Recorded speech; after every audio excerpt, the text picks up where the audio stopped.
সেটাও আমার করা হয়নি। আজকে আমাদের গীতা সেশন শুরু হচ্ছে। প্রথমে একটু গীতার মঙ্গলাচরণ করে নেব, তারপরে আমরা মেইন সেশনে প্রবেশ করব। ওম পার্থায় প্রতিবধিতং ভগবতা নারায়ণেন স্বয়ং ব্যাসেন গ্রথিতং পুরাণমুনিনা মধ্যে মহাভারতম অদ্বৈতামৃতবর্ষিণীম ভগবতীম অষ্টাদশাধ্যায়িনীম অমৃতম অনুসন্ধামি ভগবদ্গীতে ভগবদ্দেশিনীম বসুদেবসুतं দেবং कंसचानूरमर्दनं देवकी परमानन्दं कृष्णं वन्दे जगद्गुरुम् यं ब्रह्मवरुणेन्द्ररुद्रमरुतः स्तुन्वन्ति दिव्यैस्तवैः वेदैः साङ्गपदक्रमोपनिषदैर्गायन्ति ॐ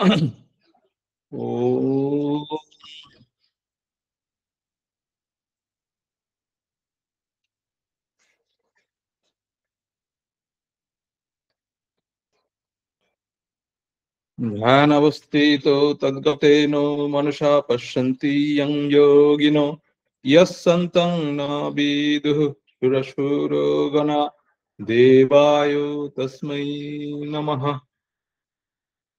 ওম তৎসৎ, ওম তৎসৎ, ওম তৎসৎ। আচ্ছা, আমরা আগের সেশনে আলোচনা করছিলাম জ্ঞান সাধনের বিভিন্ন উপায়গুলো। সেটা 13 নম্বর অধ্যায় থেকে ক্ষেত্র বিভাগ যোগ। সেখানটায় আমরা প্রায় 25-26টা বিভিন্ন রকমের গুণাবলী দেখেছি যেটা দ্বারা জ্ঞান সাধন হয়। তার মধ্যে বলা রয়েছে আমরা অমানিত্যম, অদম্ভিত্যম, অহিংসা, ক্ষান্তিরাজ এবং আচার্যোপাসনাং শৌচং, স্থৈর্যম, আত্মবিনিগ্রহ। এই জিনিসগুলো আমরা অলরেডি আলোচনা করেছি এই 8 নম্বর শ্লোক থেকে 12 নম্বর শ্লোক পর্যন্ত। সুতরাং ওইটা নিয়ে এখন আলোচনা করব না। কিন্তু ঘটনা হচ্ছে যে এই ব্যবহারিক জীবনে এই জ্ঞান সাধনের যে পন্থাগুলো এখানে দিয়েছে, অভ্যাসগুলো দিয়েছে, সেগুলো কি করে সম্ভব প্রতিদিনের জীবনে? তো সেইটি জানতে হলে আমাদেরকে আরেকটি শ্লোকে যেতে হবে। সেটা 16 নম্বর অধ্যায়ের প্রথম 3টি শ্লোকে কিছু কিছু সম্পদের কথা ভগবান বলেছেন। এই 16 নম্বর অধ্যায়টি হচ্ছে দৈব অসুর সম্পদ বিভাগ যোগ। এই 16 নম্বর অধ্যায়ে ভগবান বর্ণনা করেছেন যে সম্পদের অধিকারী হলে মানুষ দৈবী পথে গমন করে এবং দৈবী গুণাবলী অর্জন করতে পারে, সেইটি 1 থেকে 3 নম্বর শ্লোকের মধ্যে বলেছে। বাদ বাকি 4 নম্বর শ্লোক থেকে একেবারে ওই অধ্যায়ের শেষ পর্যন্ত যে সব গুণাবলীগুলো আসরিক গুণ সম্পন্ন সেইগুলো নিয়ে বর্ণনা করেছেন। কারণ ভগবদ গীতার সমস্ত অধ্যায়ের মধ্যেই বিশেষত আলোচনা করা হয়েছে যে যার দ্বারা মানুষ দৈবী সম্পদ আরোহণ করতে পারে, দৈবী গুণাবলী আরোহণ করতে পারে। কিন্তু কিসের প্রভাবে মানুষ আসরিক হয়ে যায় সেগুলো অন্য জায়গাতে সেইভাবে বিস্তৃত নেই। এই জন্য এই 16 অধ্যায়ের ম্যাক্সিমামটাই ওই আসরিক জিনিসগুলো নিয়ে আলোচনা করা হয়েছে। কিন্তু এই প্রথম থেকে 3 এই 3টে শ্লোকের মধ্যে ভগবান কিন্তু দৈবী সম্পদ বা দৈবী গুণাবলী কি করে আরোহণ করতে হয় সেইটা বলেছে। তো সেইগুলো কি একবার আমরা বাংলাতে পড়ে নিই।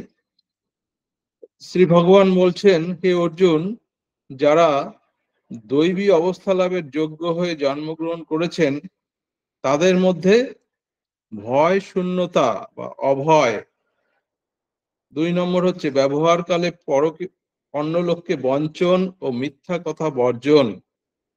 3 নম্বর হচ্ছে জ্ঞান ও যোগে নিষ্ঠা। 4 নম্বর হচ্ছে সামর্থ্য অনুসারে দান। বাহ্য ইন্দ্রিয়ের সংযম, যজ্ঞ, শাস্ত্র পাঠ ও অধ্যায়, তপস্যা, সরলতা, অহিংসা, সত্য, ক্রোধহীনতা, ত্যাগ, শান্তি, পরদোষ প্রকাশ না করা, দীনজনকে দয়া করা, লোভ বর্জন করা, মৃদুতা, অসৎ চিন্তা ও অসৎ কর্মে লজ্জা, অচপলতা, তেজ, ক্ষমা, ধৈর্য, বাহ্য অভ্যন্তরে শৌচ, শত্রু ভাব, অবৈর ভাব মানে আমার মধ্যে কারোর প্রতি শত্রুতার ভাব থাকবে না, এবং অভিমান রাহিত্য। এই প্রায় 26 বা 26টি গুণাবলী এখানটায় বলা হয়েছে, এবং ভগবান বলছেন যে এই গুণাবলীগুলো দৈবী সম্পদ, এবং যে এই গুণাবলীগুলি আরোহণ করতে পারেন তার মধ্যে ধীরে ধীরে দৈবী গুণাবলী প্রকট হয়, জ্ঞানের উদয় হয় খুব স্বাভাবিকভাবেই। এই গুণাবলীগুলো আরোহণ করতে পারলে আমরা ওই 13 নম্বর অধ্যায়ে যে জ্ঞান সাধনের বিভিন্ন জিনিসগুলো আমরা অনুশীলন করেছি বা পড়েছি সেইগুলো অটোমেটিক্যালি হয়ে যাবে। তো সেটা কি করে সম্ভব? এখানটায় এই ষোড়শ অধ্যায়ের শুরুতেই বলছে অভয়ং সত্য সংশুদ্ধির জ্ঞানোযোগ ব্যবস্থিতি দানং দমশ্চ যজ্ঞশ্চ শ্রদ্ধাস্তাপ আর্জবম। প্রথম যে গুণাবলীটির কথা বলছে সেটিকে ভগবান বলছে অভয়। তা আপনাদের কি মনে হয় যে সত্যি সত্যি অভয় থাকলেই আমার মধ্যে জ্ঞান চলে আসবে, আমার মধ্যে জ্ঞান সাধনের বিভিন্ন জিনিসগুলো চলে আসবে, অনামিত্তম চলে আসবে, অহিংসা চলে আসবে? একেবারে প্রথম গুণাবলীটির কথাটি ভগবান বললেন অভয়। আমি আমার অভিজ্ঞতা থেকে দেখেছি যে অভয় নিয়ে যদি কেউ চলতে পারে জীবনের প্রত্যেকটি মুহূর্ত, তখন আরো অনেক কিছু পাশাপাশি এসে দাঁড়িয়ে যায়, অনেক গুণাবলী। আমাদের মধ্যে এমন কেউ কি আছে যে আমরা প্রতিদিনের জীবনে কোনো সময় ভীত হই না বা ভয়ের দ্বারা আক্রান্ত হই না? এখানে তো কেউ মনে হয় বলতে পারবে না যে না, আমি ভীত হই না। প্রত্যেকটি মুহূর্তেই আমরা ভীত হই। তা সেই ভয়কে অতিক্রান্ত করাটার উপায়টা কি? প্রত্যেক মুহূর্ত আমি দেখেছি ব্যবহারিক জীবনে ভয়কে অতিক্রান্ত করবার একটা সহজ উপায় হচ্ছে গিয়ে সত্যকে অবলম্বন করে থাকা। এখন ভয় দু ধরনের আছে। একটা ভয় হচ্ছে রিয়েল ফিয়ার বা সত্যিকারের ভয়, আর একটা ভয় হচ্ছে আনরিয়েল ফিয়ার, যেটা ভবিষ্যতের দিকে তাকিয়ে আমার মধ্যে একটা ভয়ের সঞ্চার হচ্ছে। আর রিয়েল ফিয়ার কোনগুলো? আমার সামনে একটা সাপ এসে হাজির হয়ে গেছে কোথা থেকে, আমি পথ চলতে হঠাৎ একটা বনের ভিতর থেকে গরু বেরিয়ে এলো শিং নাচাতে নাচাতে, তখন আমাকে ওই ভয়গুলোর কাছ থেকে একটু সরে আসতে হবে, এসে অভয়ের মধ্যে আমাকে দাঁড়িয়ে যেতে হবে। Those are the real fear. কিন্তু সেই রকম ভয়গুলো খুব কম আসে আমাদের জীবনে। আমাদের প্রত্যেকটা মুহূর্তে যে ভয়গুলো আছে সেগুলো আনরিয়েল ফিয়ার। যে আরে আমি বাড়ি থেকে বেরিয়েছি ট্রেন ধরবার জন্য, এইবার ট্রাফিক জ্যামে ইয়ে হয়ে গেছি, এই যে আধ ঘন্টা বাসে করে যাচ্ছি, পুরো মনের মধ্যে প্রত্যেকটা মুহূর্তে ভয় চলছে যে আরে ট্রেনটা মিস করবো কিনা, ট্রেনটা মিস করবো কিনা। এটাও তো এক ধরনের ভয়, ভীতি। তাহলে সেখানটায় আমার উচিত হচ্ছে যে আমাকে সাবধানতা অবলম্বন করা। আমি জানি যে এই শহরে এই ট্রাফিক জ্যামটা একটা প্রবলেম আছে। আমাকে ২ ঘন্টা আগে বেরোতে হবে। যেখানে সাধারণত এটা সময় নেয় ১ ঘন্টা, আমাকে ২ ঘন্টা আগে বেরোতে হবে। যাতে করে কিনা ট্রাফিক জ্যাম হলেও আমি জানি আমার গন্তব্যে পৌঁছে যাব। তো ওই যে সাবধানতা অবলম্বন করাটা ওটাই হচ্ছে সত্যের রূপ। ছেলেরা বা ছাত্রছাত্রীরা পরীক্ষার আগে ভীত সন্ত্রস্ত হচ্ছে যে, "আরে অঙ্কে পাস করব কিনা, এই করব কিনা।" তারা যে প্রত্যেক দিনের জীবনে তাদের পড়াশোনাগুলো ঠিকমতো করেনি, সেটার কারণেই পরীক্ষার আগে ওইটি ভয় স্বরূপে এসে হাজির হচ্ছে। তাইলে এই যে প্রত্যেক দিনের জীবনে যে পড়াটা ঠিকমতো করেনি, সেখানেই তো মিথ্যার আশ্রয় নেয়া। আমার যে জিনিসটা করা উচিত, সেইটি আমি যে মুহূর্তে না করলাম, তখনই আমি কিন্তু মিথ্যাকে আশ্রয় নিলাম। কিন্তু আমার কাজটা আমার যদি ঠিকঠাক মতো করে দিই, করবার পরেও হয়তো সেই ফলটা না আসতে পারে, সেইটি সম্পূর্ণ আমার হাতে নয়। কিন্তু আমার মধ্যে সেই অমূলক ভয় আমাকে এসে আক্রমণ করবে না।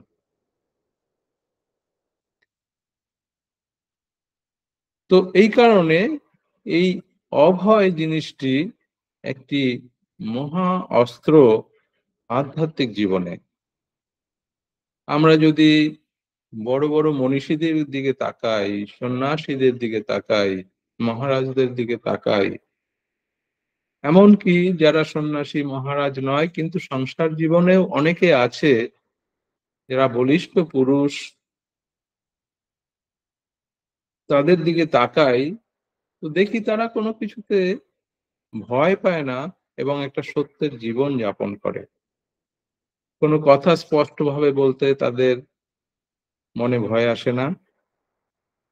এই রকমের লোকেরাই কিন্তু আধ্যাত্মিক পথে জ্ঞানী হওয়ার জন্য উপযুক্ত হয়ে ওঠে।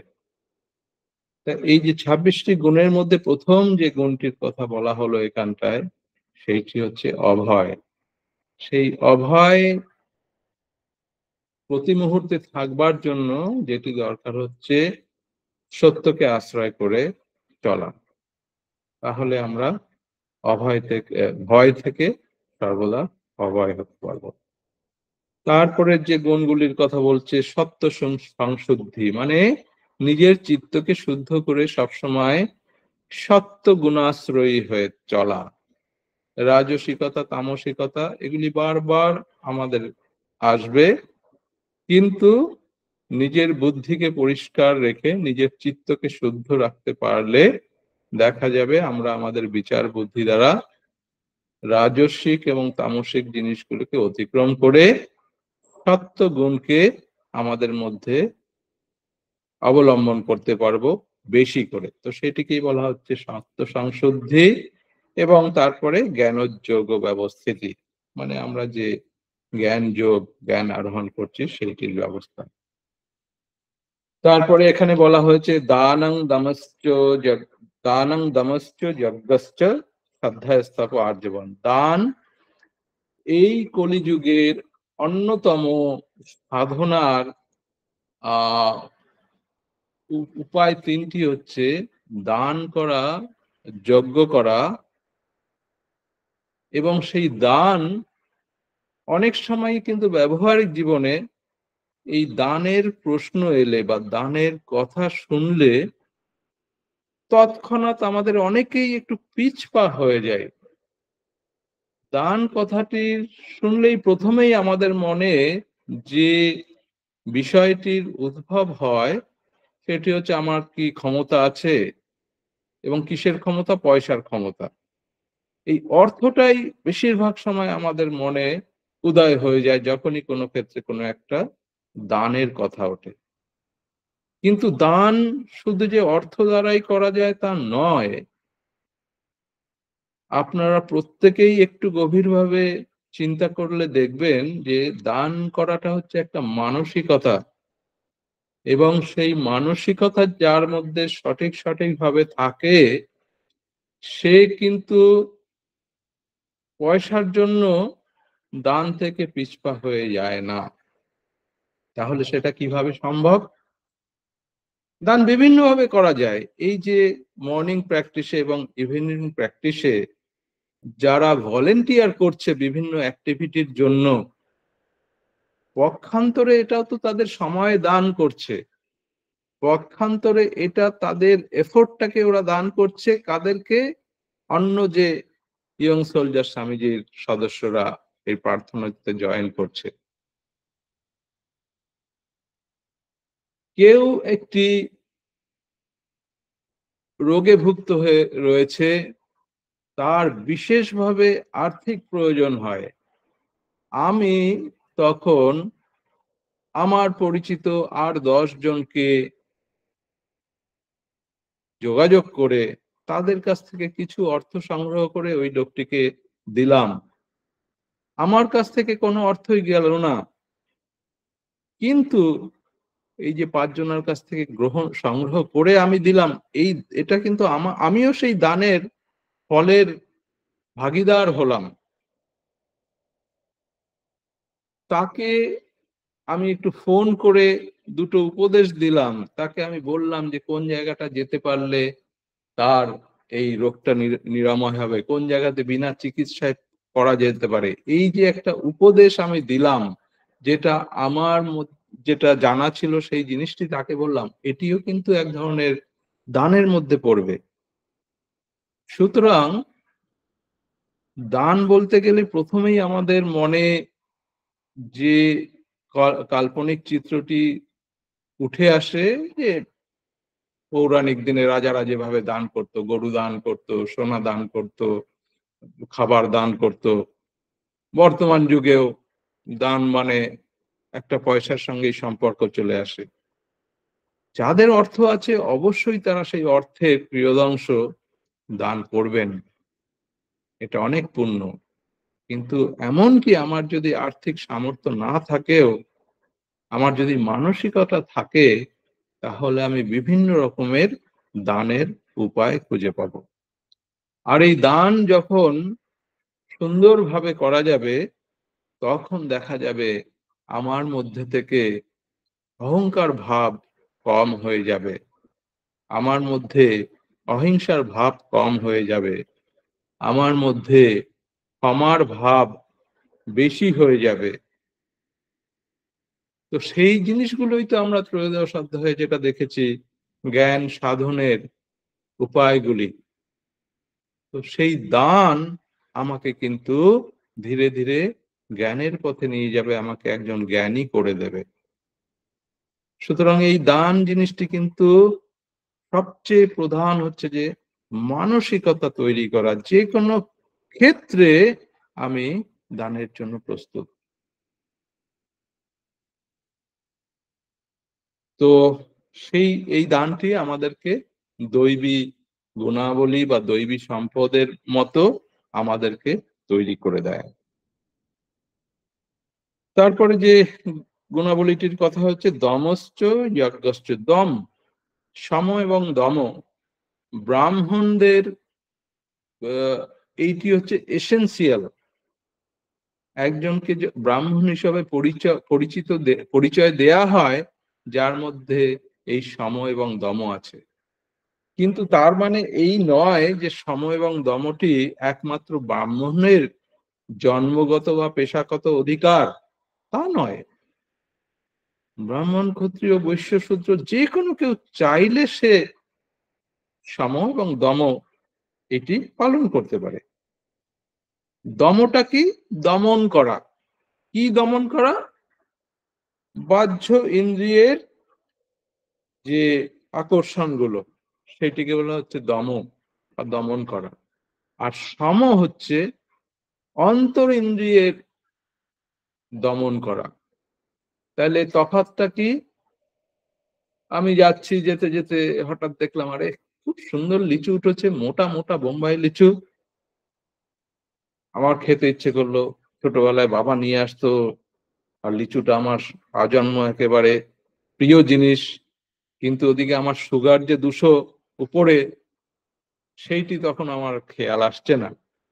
আমি গেলাম, গিয়ে আর কি লিচুটি কিনলাম, কিনে গ্রহণ করলাম। কিন্তু আমি যদি ওই মুহূর্তে সঠিক বুদ্ধি এবং বিচার আরোপ করতে পারি যে না, এইটি আমার পক্ষে উপাদেয় নয়, এইটি প্রিয় হতে পারে কিন্তু আমার জন্য এটা শ্রেয় নয়, থাকুক, এটা তো আমি কিনবো না। ওইটি হচ্ছে গিয়ে আমি দমটা অ্যাপ্লাই করলাম। এইটা আমার ইন্দ্রিয়ের সঙ্গে একটা বাইরের বিষয়ের যোগাযোগের দ্বারা এইটি তৈরি হলো। আর সমটা কি? এই যেতে যেতে অটোতে করে যাচ্ছি, অটোওয়ালা হঠাৎ ওর মুড খারাপ থাকার জন্য একটা খারাপ কথা আমাকে বলল। আমার মধ্যে হঠাৎ রাগ সৃষ্টি হয়ে তাকেও আর একটা বিরূপ কথা বললাম। এই করে 10 খানা কথোপকথন হলো, এবং সেই কথা কাটাকাটি না ওর পক্ষে ভালো হলো, না আমার পক্ষে ভালো হলো। কিন্তু ওই ওর একটি কথা শুনবার পরে যদি আমি বিচারটা করি যে না, ওর মুডটা খারাপ, আজকে হয়তো ইনকাম ঠিক হয়নি বা কোনো কারণে আমাকে বেফাস কথাটা বলে ফেলেছে, আমি চুপ থাকি বা একটু পরে ওকে শান্তভাবে জিজ্ঞেস করি যে কেন ভাই এরকম তোমার মেজাজটা রয়েছে, ওই যে জিনিসটা আমি অ্যাপ্লাই করলাম ওইটা হবে সম। ওখানে আমার ইন্দ্রিয়কে আমি কোনো, হ্যাঁ, একটা বাইরের জিনিসের প্রভাব ছিল যে তার কথাটা, কিন্তু আমার কিন্তু অভ্যন্তরীণ ভাবে আমার ওই ক্রোধটাকে সম্বরণ করতে হলো। ওই জিনিসটি হচ্ছে কি সম। যে জিনিসগুলি আমরা আমাদের বাইরের আকর্ষণ ছাড়াই আমাদের ভিতরের নিয়ন্ত্রণের দ্বারা আমরা নিয়ন্ত্রণ করতে পারি, সেগুলি হচ্ছে সম। আর দম হচ্ছে এই পঞ্চ ইন্দ্রিয়ের সঙ্গে বাইরের কোনো বিষয় বা বস্তু তার যোগাযোগ হলে সেইটিকে নিয়ন্ত্রণ করা হচ্ছে দম। তাই দমটা হচ্ছে খুব এবং এই সম এবং দম একজনকে দৈবিক গুণাবলীতে পুষ্ট করে। তো তারপরে যজ্ঞ মানে যজ্ঞ করা। আর্যবম, ভেরি ইম্পর্টেন্ট। আর্যবম মানে হচ্ছে সরলতা, মানে সোজা হয়ে থাকা। এইটি কিছু কিছু লোকের মধ্যে অবশ্যই দেখা যায়, কিন্তু অনেকের মধ্যে আবার দেখা যায় না। যে একটা কথা আমি বলছি, মনের মধ্যে কিন্তু আমার অ্যাকচুয়ালি ওই কথা অনুসারে কাজ করাটার ইচ্ছা নয়, কিন্তু আমার ইমেজটা খারাপ হয়ে যাবে বলে কথার মাধ্যমে আমি নিজেকে একেবারে বিশাল ভাবে আর কি প্রকাশ করলাম, কিন্তু আমি সেই কথা অনুসারে কাজ করবার লোক নয়। তো সেক্ষেত্রে আমি আর্যবম জিনিসটা পালন করছি না, আমার মধ্যে তার মানে সরলতার অভাব আছে। কিন্তু যখন আমার দুর্বলতাটা আমি নিজের ভাষাতেও প্রকাশ করতে পারি, আমার যতটুকু শক্তি আছে আমি ঠিক ততটুকুই প্রকাশ করি, তার চাইতে 10 গুণ নয়। এই যে জিনিসটা, এটা হচ্ছে আর্যবম।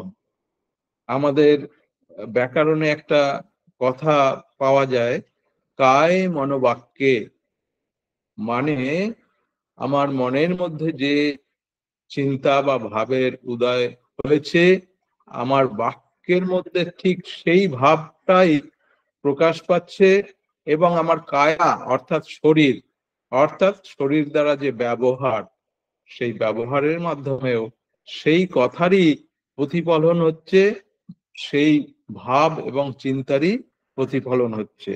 সেটাকে বলা হচ্ছে কায় মনোবাক্যে চলাচল করা। এই অনেক সময় আমরা এই কায় মনোবাক্যটা ইয়ে করে যে আমি কায় মনোবাক্যে তোমাকে আশীর্বাদ করছি, তুমি জীবনে সুখী হও। তার মানে কি, আমি যেটা বললাম আমার মনের মধ্যেও সেইটি রয়েছে, এবং আমার শারীরিক ব্যবহারের মধ্যে দিয়েও সেইটি প্রস্ফুটিত। এই যে পৌরাণিক দিনে দেখা যেত যে একজন ঋষি বা মুনি যা বলতেন সেইটি একেবারে বলতো, তার অভ্যার্থ কিছুতেই হতো না। সেটা অভিশাপ হোক বা আশীর্বাদ হোক, তাদের মুখ থেকে একবার নিশ্চিত হতো মানে সেটি অবশ্যই হবে। এইটার কারণ হচ্ছে কিন্তু তাদের মধ্যে সেই কায় মনোবাক্যের যে অভ্যাস, তাদের জীবনটা প্রত্যেকটা মুহূর্ত ছিল ওই রকম আর্যবমতা, ওই রকমের সরলতা, ওইটা ছিল তাদের তপস্যা।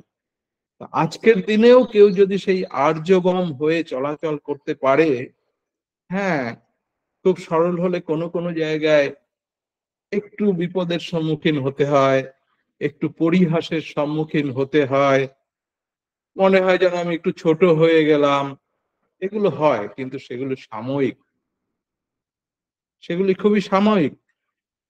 কিন্তু যাদের সঙ্গে আমরা চলাচল করি, আমাদের পরিচিত জনের মধ্যে আমাদের বিশ্বাস, নির্ভরতা অনেক অনেক গুণ বেড়ে যাবে, যে না, এই লোকটা সরল লোক, ও বলছে মানে এইটি আর কি ঠিক আছে। তো এই আর্যবম জিনিসটি কিন্তু দৈবী গুণাবলী।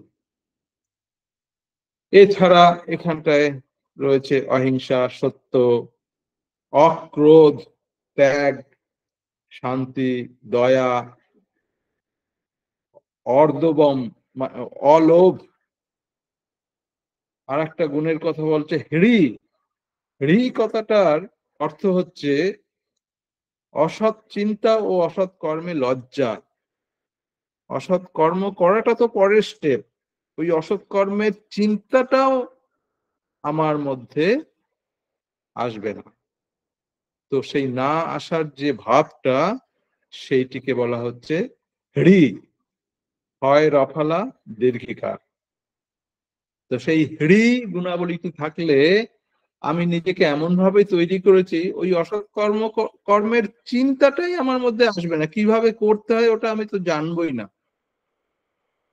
এটি কিন্তু অনেকের মধ্যে দেখা যায় যে তাদের মনের মধ্যে কোনো সময় নেগেটিভ, যতই দুরূহ পরিস্থিতি হোক, ওদের কাছ থেকে এমন একটা থট বেরিয়ে আসছে যেটা পজিটিভ সলিউশনের আকারে বেরিয়ে আসছে।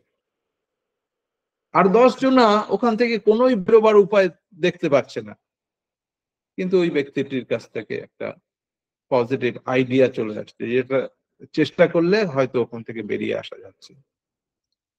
এইটি হচ্ছে গিয়ে হেড়ি। এই হিড়িটা না থাকলে কি হবে, এমন এমন কর্মের চিন্তা আমাদের মধ্যে হবে যার দ্বারা নিজের ক্ষতি হবে এবং অন্যের ক্ষতি হতে পারে। তো সেই হি গুণটি মানুষকে দৈবী সম্পদের অধিকারী করে। অচাপলং, তারপরে তেজ, তেজ, ক্ষমা, ধৃতি, শৌচম, অদ্রোহ, অদ্রোহ মানে বিদ্রোহের উল্টো দিক যেটা, আর নাতিমানিতা, ন অতিমানিতা, যেটা আমরা ওই 13 নম্বর অধ্যায়ের একেবারে প্রথম শব্দটা করেছে অনামিত্তম। তাই নাতিমানিতা অলমোস্ট সেম, মানে আমি যা ততটুকুই প্রদর্শন করা, তার চাইতে 10 গুণ বাড়িয়ে আর কি আমাকে আমার মানকে প্রদর্শন না করা, সেটাকে বলা হচ্ছে ন অতিমানিতা। অতিমানিতা নয়, আমি যেটা সেটিকে। সুতরাং এই যে গুণাবলীগুলো, বেশ কিছু গুণাবলী আমরা অলরেডি জানি, কিন্তু কিছু কিছু জিনিসগুলো এখানটায় দু একটা নতুন পেলাম।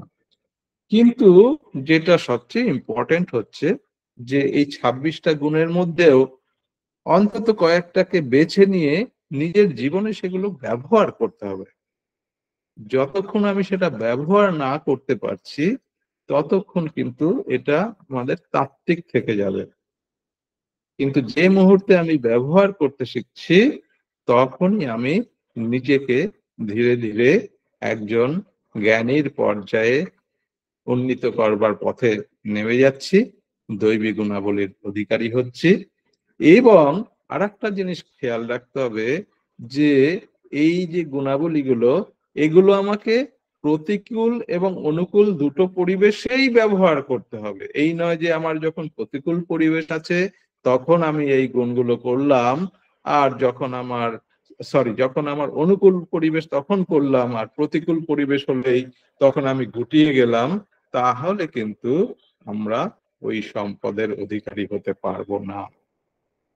সুতরাং ফর এক্সাম্পল, যদি দান করাটা আমার একটা গুণাবলী হয়, সেইটি আমার কাছে যখন সামর্থ্য আছে তখনও দান করব, যখন সামর্থ্য নেই তখনও কোনো না কোনো ভাবে আমি দান করব। যদি আর্থিক দিক দিয়ে বলি, তখন হয়তো 500 টাকা আমি দান করব না, কিন্তু 10 টাকা দান করব, এবং সেই দান হতে হবে সাত্ত্বিক দান। আর সাত্ত্বিক দান কি? যে দান উপযুক্ত জায়গায়, উপযুক্ত পাত্রে, উপযুক্ত ভাবে দেয়া হয়, কোন মানে প্রত্যুপকারের আশা না রেখে, সেটিকে বলা হচ্ছে সাত্ত্বিক দান। সাত্ত্বিক দান আছে, তামসিক দান আছে, রাজসিক দান আছে, সেগুলো পরে আমরা আলোচনা করব। সুতরাং এইভাবে আমরা যদি এই যে গুণাবলীগুলি আছে, এই গুণাবলীগুলোকে আমাদের মধ্যে সমৃদ্ধ করতে পারি, তখন আমরা অটোমেটিক্যালি দেখা যাবে ত্রয়োদশ অধ্যায়ে বর্ণিত যে জ্ঞান সাধনের অঙ্গগুলি, সেগুলি দ্বারা সমৃদ্ধ হচ্ছে। তো এইটা যেন আমরা প্রত্যেক দিনের জীবনে ব্যবহার করতে শুরু করি, এবং সেই ব্যবহার করতে শুরু করতে গিয়ে কোথায় কি রকম প্রতিবন্ধকতা আসছে আমার সঙ্গে আলোচনা করা যেতে পারে। I can give time for that. ঠিক আছে, আমি একটু মাহাত্ম্যটা করে নিই, তারপরে যদি কারোর কোনো প্রশ্ন বা আলোচনা থাকে সেটা আমরা।